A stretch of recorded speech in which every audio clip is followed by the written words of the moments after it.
കുഞ്ഞിനിപ്പോ ശരിക്കും എത്ര മാസമായി? 6 months. മോന്റെ പേര് ഹംദാൻ. 6 months. 6 months. ഓക്കെ. ഡെലിവറിക്ക് ദുബായിൽ തന്നെയായിരുന്നു. അവിടുത്തെ ഷെയ്ഖിന്റെ പേരാണ് ഹംദാൻ. ശരിയാണല്ലോ. അതിനൊരു സ്റ്റോറി ഉണ്ടായിരുന്നു. എന്ന് വെച്ച് കഴിഞ്ഞാൽ ഞങ്ങൾക്ക് അറിയില്ലായിരുന്നു പെൺകുട്ടിയാണ് ആൺകുട്ടിയാണ്, പക്ഷെ അവിടെ നമുക്ക് അവർ പറഞ്ഞു തരും. പക്ഷെ ഞാൻ ഭയങ്കര സ്ട്രിക്റ്റ് ആയിരുന്നു, വേണ്ട അറിയണ്ട, നമ്മുടെ ഒരു ആചാരം അതെനിക്ക്. പക്ഷെ എന്റെ മമ്മിക്കാണെങ്കിൽ അറിഞ്ഞേ പറ്റുള്ളൂ. അപ്പം കുറച്ച് ആൾക്കാർ പെൺകുട്ടികളൊന്നും ഒരു ചെറിയ ഭാഗം ആൺകുട്ടികളും. ഈ ചെറിയ ഭാഗത്തിൽ കുറെ ഇമ്പോർട്ടന്റ് ആൾക്കാരാണ് കേട്ടോ ഉള്ളത്. അപ്പൊ ഞാൻ ഡ്രസ് ചെയ്യുമ്പോ അല്ലെങ്കിൽ എന്നെ കാണുമ്പോഴൊക്കെ ഇവര് പറയും പെൺകുഞ്ഞാവാ. വയറ് കണ്ടിട്ട് ഷേപ്പിൽ പറയുന്നതാ. വയറ് കണ്ടിട്ടും നമ്മുടെ ഫീച്ചേഴ്സ് കണ്ടിട്ടും നമ്മുടെ സ്കിൻ ഗ്ലോ ആവും. അതൊക്കെ പറയും.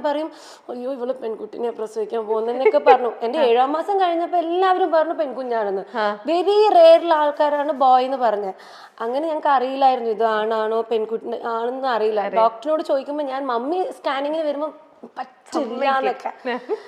അങ്ങനെ അപ്പൊ ഒരു ദിവസം ഡെലിവറി ഡേറ്റ് ആവാറായി. അപ്പൊ ഞാൻ ഇക്കയോട് ചോദിച്ചു നമുക്ക് പേരുകളൊക്കെ തീരുമാനിക്കണ്ട. അപ്പൊ ഇക്കൊക്കെ ഒരു വിശ്വാസം ഉണ്ട്, അങ്ങനെ നമ്മളൊന്നും മുൻകൂട്ടി ഒന്നും ചെയ്യാൻ പാടില്ല, ഷോപ്പ് ചെയ്യാൻ പാടില്ല. അപ്പൊ ഞാൻ പറഞ്ഞു അതൊക്കെ പഴയ കാലം അല്ലേ ഇക്ക, പക്ഷെ എന്നാൽ അത് പാടില്ല, എന്നാൽ അത്യാവശ്യം വാങ്ങിക്കാം. ഞാൻ പറഞ്ഞു പേരെങ്കിലും നമുക്കൊന്ന് നോക്കി വെക്കാം, വെറുതെ ഇതൊക്കെ കുറച്ച് സെക്ഷൻസ് ഓഫ് പേര്. അപ്പം ഞാൻ പറഞ്ഞു പെൺകുഞ്ഞാണെങ്കിൽ ഒരുപാട് പേരിലേക്ക് നമ്മൾ പോകുന്നില്ല, ജമീല എന്ന് നമ്മൾ ഫിക്സ് ചെയ്തായിരുന്നു. അത് എന്റെ ഗ്രാൻഡ്മയുടെ പേരാണ്. അത് അമ്മയുടെ അമ്മ. ഞാൻ ഭയങ്കര അറ്റാച്ച്ഡ് ആണ്. പുള്ളിക്കാരി ഇല്ല, ഒരു വെരി യങ് ഏജിലും ഞങ്ങളൊക്കെ വിട്ടുപോയതാണ്.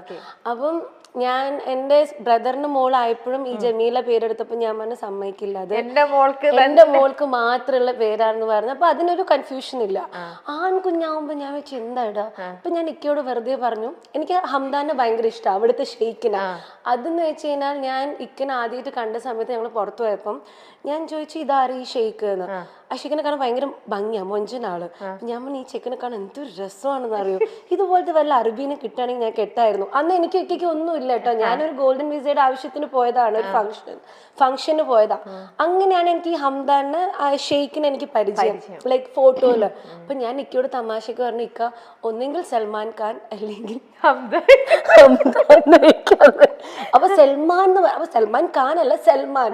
അപ്പൊ തന്നെ നിക്കണ്ടെങ്കിൽ നോക്കി അതെന്തായാലും സംഭവിക്കില്ല. ആ നോട്ടത്തിൽ എനിക്ക് മനസ്സിലായി.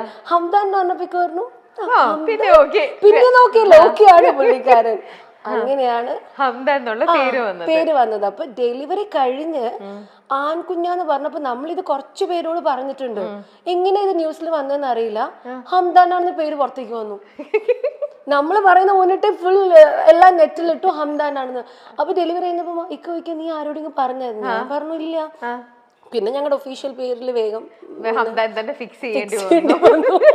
അപ്പൊ നിങ്ങൾക്ക് ഒരു ഇതുണ്ടായിരുന്നു നമുക്ക് വേറെ പേരിട്ടാലോ? അന്നേരം ഒരു ഇല്ല, ആൺകുട്ടിയാണെങ്കിൽ ഹംദാൻ ഫിക്സ്ഡ് ആയിരുന്നു. ഓക്കെ, അപ്പൊ അത് അവന്റെ യോഗമാണ്, അത് അങ്ങനെ തന്നെ ഇതാവണം എന്നുള്ളത്. അപ്പൊ ഇനി നമുക്ക് ജമീലയ്ക്ക് വേണ്ടിട്ടുള്ള അടുത്ത ഇത് ജമീല, കാരണം അത് ചേട്ടൻ ചോദിക്കും നീ എന്റെ മോൾക്കോ പേരിടാൻ സമ്മതിച്ചു ജമീല വരുന്നത് വരെ. അതെ, ഇനി ജമീലയ്ക്ക് വേണ്ടിട്ടുള്ള കാത്തിരിപ്പ് ഇങ്ങനെ പോയിക്കൊണ്ടിരിക്കും. സത്യം പറഞ്ഞു കഴിഞ്ഞാൽ ഡെലിവറി ഒക്കെ ആലോചിക്കുമ്പോ ചിലപ്പോ ഞാൻ ആലോചിക്കും, പക്ഷെ ഈ ഒരു പീരീഡ് ആലോചിക്കുമ്പം വേണോ? അതാണ് എന്നെ സംബന്ധിച്ച് എനിക്കതാണ് ഈ മദർഹുഡ്. ശരിക്കും നമ്മളിതെല്ലാം എന്നാണ്, പക്ഷെ ഉറക്കമില്ലാത്ത രാത്രികളായിരുന്നു എന്റെ പൊന്നു. എന്റെ മോൾക്ക് ഒട്ടും ഉറക്കമില്ല, ഫുൾ നൈറ്റ് ഉറങ്ങാണ്ടിരിക്കും. രാത്രി ഞാൻ അവളെ എപ്പോ ഉറക്കാൻ നോക്കും അപ്പോൾ അവൾക്ക് കരയാൻ തുടങ്ങും. അതുകൊണ്ട് എനിക്ക് പ്രഗ്നൻസി പീരീഡും ഡെലിവറി പെയിൻ പോലും ഞാൻ അതൊക്കെ ഞാനും മറന്നുപോയി. പക്ഷേ ഈ ഒരു പീരീഡ് ഇതാണ് ശരിക്കും. പിന്നെന്താന്ന് പറയാ, ഇനി കുറച്ച് കിടക്കുന്നുള്ളൂ, കുഞ്ഞുങ്ങൾ കരയുമ്പം സംസാരിക്കില്ലല്ലോ. ഇതൊക്കെ എന്തിനാ കരയണമെന്ന് മനസ്സിലാവില്ല ആദ്യമേ. നമുക്കും എക്സ്പീരിയൻസ് ഒന്നും ഇല്ലല്ലോ, ഫസ്റ്റ് ടൈം അല്ലേ. അപ്പൊ ഇത് വിശന്നിട്ടാണോ കരയണേ, വേറെ അൺഈസിനെസ് എന്തെങ്കിലും ആണോ, ഉഷ്ണിച്ചിട്ടാണോ കരയണേ? അപ്പൊ നമ്മൾ കുറച്ച് ദിവസം കഴിയുമ്പോൾ നമുക്ക് മനസ്സിലാവും. ആദ്യമായിട്ട് ഇതൊക്കെ ചെയ്യുന്ന വരുമ്പോഴേ അങ്ങനത്തെ ഒക്കെ കുറെ ടെൻഷനും കാര്യങ്ങളും. എനിക്കറിയാം മോന് ഈ സമയത്താണ് ഉറങ്ങുക. അപ്പൊ ദുബായിലുള്ള സമയത്ത് കറക്റ്റ് ആയ സമയത്ത് അപ്പം ഒരു പ്രാവശ്യം ഞാൻ സലൂൺ സർവീസ് വീട്ടിൽ ഞാൻ പ്രിഫർ ചെയ്തിട്ട് ഈ സമയത്താണല്ലോ മോൻ ഉറങ്ങുന്നത്, അപ്പൊ ആ സമയത്ത് എന്ന് പറഞ്ഞിട്ട് കുറച്ച് അങ്ങോട്ടും ഇങ്ങോട്ടും. അന്ന് അവൻ ആ സമയം മുതൽ ഈ സർവീസ് കഴിയുന്നവരെ ഉറങ്ങിയിട്ടില്ല. ഞാൻ ആലോചിച്ചു ഇവൻ എന്നും പിറ്റേ ദിവസം അവൻ കറക്റ്റായ സമയത്ത് ഉറങ്ങി.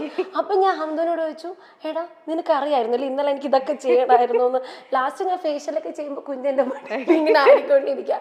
അതുപോലെ നമ്മുടെ എവിടെയെങ്കിലും ഫംഗ്ഷൻ അല്ലെങ്കിൽ കല്യാണത്തിന് നമ്മൾ റെഡി ആവാൻ വേണ്ടി അങ്ങോട്ട് പോകുമ്പോഴായിരിക്കും കുഞ്ഞവിടെ ഭക്ഷണം കഴിക്കുന്നതാണ് ഏറ്റവും വലിയത്. നമ്മൾ ഭക്ഷണം എടുക്കാൻ തുടങ്ങുമ്പോ കൈ വെച്ചാ മതി.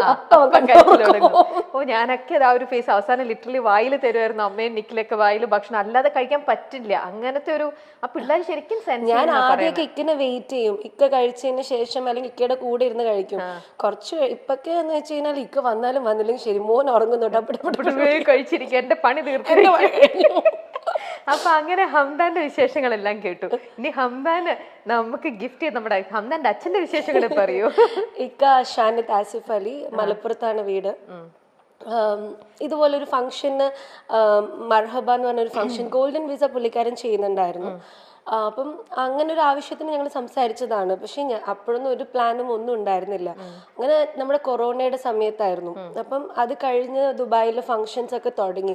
അപ്പോഴാണ് ഒരു ഈദ് എന്ന് പറഞ്ഞു കഴിഞ്ഞാൽ കഴിഞ്ഞതിന്റെ മുന്നത്തെ ഈദ്, ലൈക്ക് ഞങ്ങളുടെ മെയ് ഈദ് ഉണ്ടല്ലോ, അപ്പൊ അതുപോലെ കഴിഞ്ഞ മെയ്യുടെ ഒരു ഈദിന് മർഹബ എന്ന് പറഞ്ഞൊരു ഫംഗ്ഷൻ വെക്കുകയാണ്. അപ്പം എന്നോട് ചോദിച്ചു ഗോൾഡൻ വിസ ലൈക്ക് അപ്രൂവലിന് നിൽക്കുകയാണ്, നമുക്കത് ആ സമയത്ത് തന്നെ ഈ ഫംഗ്ഷൻ ഒന്ന് അറ്റൻഡ് ചെയ്യാൻ പറ്റുമോ എന്ന് ചോദിച്ചു എൻ്റെ അടുത്ത്. അപ്പൊ ഞാൻ പറഞ്ഞു ആ കുഴപ്പമില്ല എന്ന് പറഞ്ഞു. അങ്ങനെയാണ് ഞാൻ ഫംഗ്ഷന് പോകുന്നത്. ഫംഗ്ഷന് കണ്ടു ആളെ. അപ്പൊ ഞങ്ങളുടെ ഒരു കോമൺ കസിനും പിന്നെ എങ്ങനെയോ എന്താ പറയാ ഫാമിലി ആയിട്ട് എന്തോ സംസാരങ്ങൾ വന്നപ്പം അത് ഒരു കല്യാണത്തിലേക്ക് എത്തി. ഞങ്ങൾ സംസാരിച്ചപ്പോഴും നമുക്ക് അങ്ങോട്ടും ഇങ്ങോട്ടും ഒരു ഇഷ്ടം വന്നിട്ടുണ്ടായിരുന്നു. അപ്പം പിന്നെ ഇത് ശരിക്കും ഒരു അറേഞ്ച്ഡ് മാരേജ് തന്നെയാണ്. ആക്ച്വലി എന്റെ മമ്മിയാണ് ഫസ്റ്റ്. മമ്മിയൊക്കെ പറഞ്ഞു നമുക്ക് ചെക്കനെ ചോദിക്കാം. പിന്നെ എനിക്കും ആളെ കണ്ട് സംസാരിച്ചപ്പം ഇഷ്ടമായിരുന്നു. പുള്ളിക്കാരൻ ഒരു എന്താ പറയാ കുറച്ചൊരു നമ്മൾ വിചാരിക്കും ഭയങ്കര ഹാഷായിട്ട് സംസാരിക്കുന്ന ആളാണെന്നൊക്കെ വിചാരിക്കും. പക്ഷെ എവിടെയും ആ ഒരു ഹാർഡ്നെസ് അല്ലെങ്കിൽ അതൊരു ഇഷ്ടത്തിലേക്ക് മാറി. ആദ്യമായിട്ട് ഞങ്ങൾ തമ്മിലൊരു ചെറിയൊരു ഉടക്കുണ്ടായി ഫംഗ്ഷന് പോയപ്പം. എന്ന് വെച്ചാൽ ആ ഫംഗ്ഷൻ കഴിഞ്ഞ് പിറ്റേ ദിവസം ഒരു കമ്പനിയുടെ ഇനോഗ്രേഷൻ ഉണ്ടായിരുന്നു. അന്ന് എന്ത് പറ്റിയെന്ന് വെച്ചാൽ ഞാൻ ഷോപ്പിങ്ങിന് പോയപ്പം സൈസ് മാറിപ്പോയി. ഞാൻ ഇട്ട് നോക്കിയില്ല. അപ്പൊ അതൊന്ന് എക്സ്ചേഞ്ച് ചെയ്യാൻ വേണ്ടി വീണ്ടും പോയിട്ട് വരാന്ന് പറഞ്ഞു. പിന്നെ നമ്മൾ പെൺകുട്ടികൾ പോയി കഴിഞ്ഞാൽ ഈ ഷോപ്പിൽ കയറുമ്പോൾ നമ്മൾ യൂ ടേണും ലെഫ്റ്റും എല്ലാം അടിച്ചിട്ടാണല്ലോ ഈ ഷോപ്പിലേക്ക് കയറുക. അങ്ങനെ കയറി ഞാൻ എന്റെ സമയം അങ്ങോട്ട് തെറ്റി. അങ്ങനെ എനിക്ക് അവിടെ എത്തുമ്പോഴത്തേക്ക് അവിടെ എത്തുന്നില്ല, ഞാൻ പോയില്ല. പുള്ളിക്കാരൻ പെട്ടെന്ന് എന്നോട് വിളിച്ചു പറഞ്ഞു ഇനി വരണ്ടാന്ന് പറഞ്ഞു. ഞാൻ പറഞ്ഞു അതെന്താ? ഇല്ല ഇവിടെ എല്ലാവരും പോയി ഇനി വരണ്ട, കുഴപ്പമില്ല. അതൊരു ദേഷ്യത്തിലേക്കായി നമ്മൾ. അപ്പൊ ഞാൻ വിചാരിച്ചു അയ്യോ ഞാൻ ആദ്യം ചോദിച്ചതാ, ഞാൻ ഷോപ്പിൽ പോകുന്ന മുന്നിട്ട് അവിടെ വന്നിട്ട് ഫംഗ്ഷൻ ആണ് ജസ്റ്റ് വന്നിട്ട്. അപ്പം പറഞ്ഞു വേണ്ട അത് കഴിഞ്ഞിട്ട് വന്നാൽ മതി എന്ന് പറഞ്ഞ ആളാ. അതൊരു ദേഷ്യത്തിലായി. അപ്പം പിന്നെ എനിക്കതൊരു ഒരു എന്താ പറയാ ഒരാളായിട്ട് നമ്മള് ഇന്നേ വരെ അങ്ങനെ ഒരു പ്രശ്നങ്ങളൊന്നും ഇല്ല. അപ്പം ഞാൻ പിറ്റേ ദിവസം പറഞ്ഞു ലൈക്ക് ലെറ്റ്സ് ടോക്ക്, ബിക്കോസ് ഇങ്ങനെ ഒരു നമ്മളൊരു ഫംഗ്ഷന് വന്നിട്ട് വെറുതെ ഒരു മിസ്അണ്ടർസ്റ്റാൻഡിങ് എനിക്കൊരു ഇഷ്ടമില്ല. അതൊന്നും കുഴപ്പമില്ല, എനിക്ക് മനസ്സിലാവും, കുഴപ്പമില്ല ഷംന എന്നൊക്കെ പറഞ്ഞതാ. അതൊന്ന് ഞാൻ മേടിച്ചു തന്നാൽ പിന്നെ ഓക്കെ. ഞാൻ പറഞ്ഞു ഞാൻ ഇന്ന് രാത്രി പോവുമല്ലേ, അറ്റ്ലീസ്റ്റ് നമുക്കൊരു ലഞ്ചിന് മീറ്റ് ചെയ്തിട്ട് അല്ലെങ്കിൽ എൻ്റെ വീട്ടിലേക്ക് പോകാം. എൻ്റെ സിസ്റ്റർ അന്ന് ദുബായിലുണ്ട്. അപ്പൊ നമുക്ക് വീട്ടിൽ ലഞ്ച് കഴിക്കാം, സോ ദാറ്റ് ആ ഒരു മിസ്അണ്ടർസ്റ്റാൻഡിങ് പോകാൻ. അപ്പം പുള്ളിക്കാരൻ പറഞ്ഞു എനിക്ക് കുറച്ച് ബിസിനസ് ഉണ്ടെന്ന്. അപ്പൊ എനിക്ക് ഇവിടെ ഒരു ഹുക്ക് കണ്ടോ, ഒരു ഹുക്ക് ഉണ്ട് ഇവിടെ, അതെനിക്ക് വാങ്ങിക്കണമായിരുന്നു. അപ്പം വീടിന്റെ റിനോവേഷൻ കഴിഞ്ഞിരിക്കുന്ന സമയം, അപ്പം വീടിന്റെ ഡെക്കോറിന്റെ കുറച്ച് സാധനങ്ങൾ വാങ്ങിക്കണം. അപ്പം ഞാൻ പറഞ്ഞു എനിക്കൊരു ഹുക്ക് വാങ്ങിക്കാനും ഉണ്ട്, അപ്പൊ അത് എവിടെയാ കിട്ടുക. അപ്പൊ അത് കേട്ടോ പുള്ളിക്കാരൻ പറഞ്ഞു അതിന്റെ ഓഫീസിന്റെ അടുത്തുണ്ട്, അങ്ങനെയാണെങ്കിൽ ഞാൻ വരാന്ന് പറഞ്ഞു. ഞാനും എൻ്റെ സിസ്റ്ററിന്റെ മോളുമാണ് പോകുന്നത് അത് വാങ്ങിക്കാൻ. അങ്ങനെ ലഞ്ചിന് പോയി, ഞങ്ങൾ ഭക്ഷണം കഴിച്ചു. ആ ഒരു ലഞ്ചാണ് ഈ കല്യാണത്തിൽ എത്തിയത്. അതോടെ എല്ലാം പറഞ്ഞ് കോംപ്രമൈസ് ആക്കിയല്ലേ? അന്നൊന്നും ഉണ്ടായിരുന്നില്ല. അന്ന് പുള്ളിക്കാരന്റെ ലൈഫൊക്കെ പറഞ്ഞു. അതൊക്കെ കേട്ടപ്പോ എനിക്ക് അങ്ങോട്ട് I just felt so genuine and നമ്മൾ പറയില്ലേ ചിലപ്പം ഒരാളെ നമുക്ക് ഇഷ്ടപ്പെടാൻ കുറെ കാര്യങ്ങളൊന്നും വേണ്ട. അതെ. അഭിനയ രംഗത്ത് വർഷങ്ങളായി തുടരുന്ന നടി ഷംന കാസിമിന് മലയാളത്തിലേക്കാളും തമിഴിലും തെലുങ്കിലുമാണ് ശ്രദ്ധിക്കപ്പെടാൻ സാധിച്ചത്. മലയാള സിനിമാ രംഗത്ത് തനിക്ക് അർഹമായ അവസരങ്ങൾ ലഭിച്ചിട്ടില്ല എന്ന് പലപ്പോഴും ഷംന തന്നെ തുറന്നു പറഞ്ഞിട്ടുമുണ്ട്. പൂർണ്ണ എന്ന പേരിലാണ് മറുഭാഷകളിൽ ഷംന അറിയപ്പെടുന്നത്. അടുത്തിടെ തെലുങ്കിൽ ചെയ്ത ഡാൻസ് നമ്പർ വമ്പൻ ഹിറ്റായി മാറി. കരിയറിനൊപ്പം കുടുംബജീവിതത്തിനും ഷംന ഇന്ന് ശ്രദ്ധ നൽകുന്നുണ്ട്. ഭർത്താവ് ഷാനിദ് ആസിഫ് അലിയോടൊപ്പം ദുബൈയിലാണ് നടി ഇപ്പോൾ താമസിക്കുന്നത്.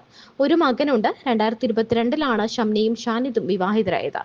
രണ്ടാം വിവാഹ വാർഷിക ദിനത്തിൽ വളരെ മനോഹരമായൊരു കുറിപ്പ് ഷംന സോഷ്യൽ മീഡിയയിൽ പങ്കുവച്ചിരുന്നു. വിവാഹ ജീവിതം ഏറ്റവും സന്തോഷകരമായി മുന്നോട്ട് പോവുകയാണ് എന്ന് പലപ്പോഴും നടി തുറന്നു പറഞ്ഞിട്ടുണ്ട്.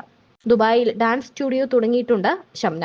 ഭരതനാട്യം, കുച്ചിപ്പുടി, മോഹിനിയാട്ടം, സെമി ക്ലാസിക്കൽ തുടങ്ങിയവയെല്ലാം ഇവിടെ പഠിപ്പിക്കുന്നുണ്ട്.